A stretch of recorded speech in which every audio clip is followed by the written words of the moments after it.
রাধে রাধে, জয় শ্রীকৃষ্ণ। নমস্কার বন্ধুরা, আজকে নতুন পর্বে আপনাদের সকলকে জানাই আন্তরিক শুভেচ্ছা ও স্বাগত। বন্ধুরা, আশা করি আপনারা সবাই ঈশ্বরের আশীর্বাদে ভালো আছেন, সুস্থ আছেন। গতকাল 22শে জুন থেকে শুরু হয়েছে অম্বুবাচী। এরপর থেকে 4 দিন চলবে অম্বুবাচী। অম্বুবাচী সম্পূর্ণ সময়সূচি জানবো আজকের এই ভিডিও থেকে পঞ্জিকা অনুসারে।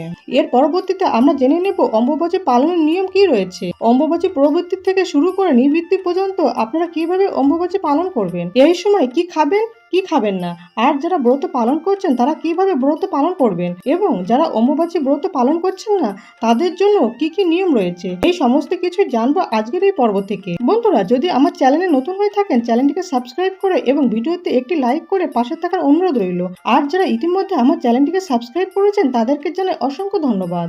আশা করি এই ভিডিওটি আপনাদের জন্য খুবই হেল্পফুল হবে। ভিডিওটির মূল পর্বে যাওয়ার আগে মা কামাখ্যা দেবীর অশেষ কৃপা পেতে কমেন্ট বক্সে লিখুন জয় মা কামাখ্যা দেবীর জয়। অম্বুবাচী তিথি উপলক্ষে অসমের কামাখ্যা মন্দিরে বিশেষ পুজো এবং মহামেলা আয়োজন করা হয়।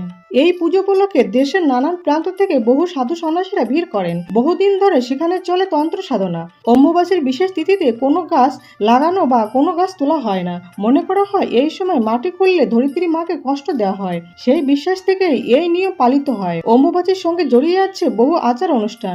এই 3 দিন সন্ন্যাসী এবং বিধবা মানুষেরা বিশেষভাবে পালন করে থাকেন অম্বুবাচী ব্রত। তবে সদবাদে সেইভাবে অম্বুবাচী ব্রত পালন করতে দেখা যায় না। এদিকে অম্বুবাচীর এই 3 দিন কোনো শুভ কাজ করাও কিন্তু নিষিদ্ধ থাকে। শুধু তাই নয়, অম্বুবাচী চলাকালীন সময়ে কৃষি কাজও বন্ধ রাখা হয়।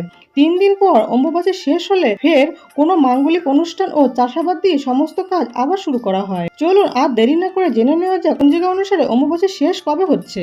শ্রী শ্রী দেবীর অম্বুবাচী যাত্রা শুরু হবে, অর্থাৎ অম্বুবাচী আরম্ভ হবে 22শে জুন 2026 বাংলার 7ই আষাঢ় 1433 বঙ্গাব্দ সোমবার রাত 9:10 থেকে, এবং অম্বুবাচী সমাপ্ত হবে 26শে জুন 2026 বাংলার 11ই আষাঢ় 1433 বঙ্গাব্দ শুক্রবার সকাল 9:33। অম্বুবাচী 26শে জুন 2026 শুক্রবার সকাল 9:33 শেষ হচ্ছে। তাই এই সময়ের পর থেকে আপনারা পুজো পাঠ আর সমস্ত কাজকর্ম আবার আগের মতন শুরু করতে পারবেন। তবে এর মধ্যে কিন্তু আবার এবছর দশহরা গঙ্গা পুজো পড়ে গিয়েছে। মনসা দেবীরও পূজা রয়েছে ওই দিনেই। আপনারা এই পুজো কিভাবে করবেন, কি নিয়ম মেনে করতে হবে, এই সমস্ত কিছুই আমার চ্যানেলে অন্য ভিডিওতে আপলোড করা রয়েছে। আপনারা চাইলে সেই ভিডিওতে গিয়ে দেখতে পারেন। বন্ধুরা, এবার চলুন সংক্ষেপে জেনে নেওয়া যাক যে অম্বুবাচী পালনের সাধারণ নিয়ম কি রয়েছে।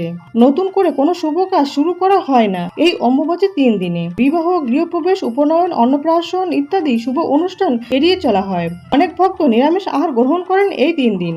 দেবমূর্তির নিয়মিত পূজা অনেক ক্ষেত্রে বন্ধ রাখা হয়, আবার কোথাও বা দূর থেকে ঠাকুর না ছুঁয়ে পূজা করা হয়। চতুর্থ দিনে অর্থাৎ অম্বুবাচী শেষ হবার পর আপনারা কি করবেন?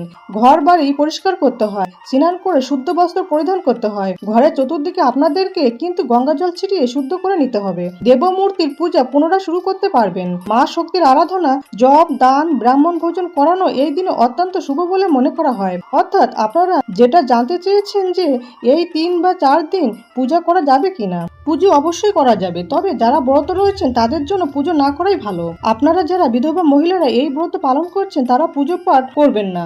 ঠাকুরের মূর্তি এই সময় লাল কাপড় দিয়ে ঢেকে রাখা হয়। ঠাকুরের দর্শনও নিষেধ থাকে যারা ব্রত পালন করছেন তাদের পক্ষে। আর যারা অম্বুবাচীর ব্রত পালন করছেন না, এই অম্বুবাচীর মধ্যে সধবা মহিলারা নিত্য পুজো যেইভাবে করেন আপনারা সেই একইভাবে পূজা করতে পারেন। দূর থেকে ধূপ দীপ দেখানো, ফুল দেওয়া সমস্ত কিছুই করতে পারবেন ঠাকুর না ছুঁয়ে। এরপর জানিয়ে রাখি গৃহস্থদের জন্য এই অম্বুবাচী পালনের সহজ কিছু নিয়ম। প্রতিদিন স্নান করে মা দুর্গা, মা কালী এবং শক্তির নাম জপ করুন। অশান্তি, ঝগড়া বিবাদ থেকে দূরে থাকুন। অম্বুবাচী শেষ হবার পর গঙ্গা জল ছিটিয়ে ঘর শুদ্ধ করতে হবে। দেবীর কাছে সংসারের মঙ্গল, স্বাস্থ্য এবং সমৃদ্ধির জন্য প্রার্থনা করুন। নাম জপ করুন, ধ্যান করুন, শাস্ত্র পাঠ করা যাবে। দান করা অত্যন্ত পূর্ণ হয় এই সময়।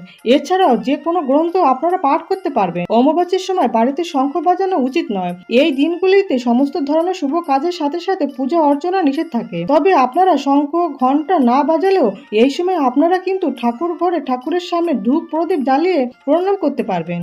আর অম্বুবাচীর মধ্যে সর্পভয় নিবারণের জন্য দুগ্ধপান আবশ্যিক, এটি কিন্তু পঞ্জিকাতেই লেখা আছে। এর সাথে অনেকে দুধের সাথে আমও খেয়ে থাকেন। এই সময় পাঠ্যকর্ম, বীজ বপন, শুভকর্ম এবং সপ্তাহব্যাপী বিশেষ যাত্রা নিষেধ থাকছে। মানে এই সময় কোনো ভ্রমণের পরিকল্পনা করবেন না। জ্যোতি, ব্রতী, বিধবা এবং দ্বিজগণের পাক দ্রব্য ভক্ষণ নিষেধ রয়েছে। যারা ব্রতী রয়েছেন তারা কিন্তু কোনো রকম রান্না করা খাবার এই সময় গ্রহণ করবেন না। বন্ধুরা, আশা করি ভিডিওটি আপনাদের সামান্য হলেও কিছুটা উপকারে আসবে। আর ভিডিওটি হেল্পফুল বলে মনে হলে চ্যানেলটিকে সাবস্ক্রাইব করে নিজেদের ফ্রেন্ডস ফ্যামিলির সাথে শেয়ার করার অনুরোধ রইল। ভগবান কৃষ্ণ, মা লক্ষ্মী এবং মা কামাখ্যা দেবীর কৃপায় আপনারা সবাই ভালো থাকুন, সুস্থ থাকুন এই প্রার্থনা করি। আজকের ভিডিওটি আজ এই পর্যন্ত। সবাই খুব ভালো থাকবেন, সুস্থ থাকবেন। দেখা হচ্ছে আগামী পর্বে। জয় ভগবান কৃষ্ণ, জয় মা লক্ষ্মী, জয় কামাখ্যা দেবীর জয়। রাধে রাধে।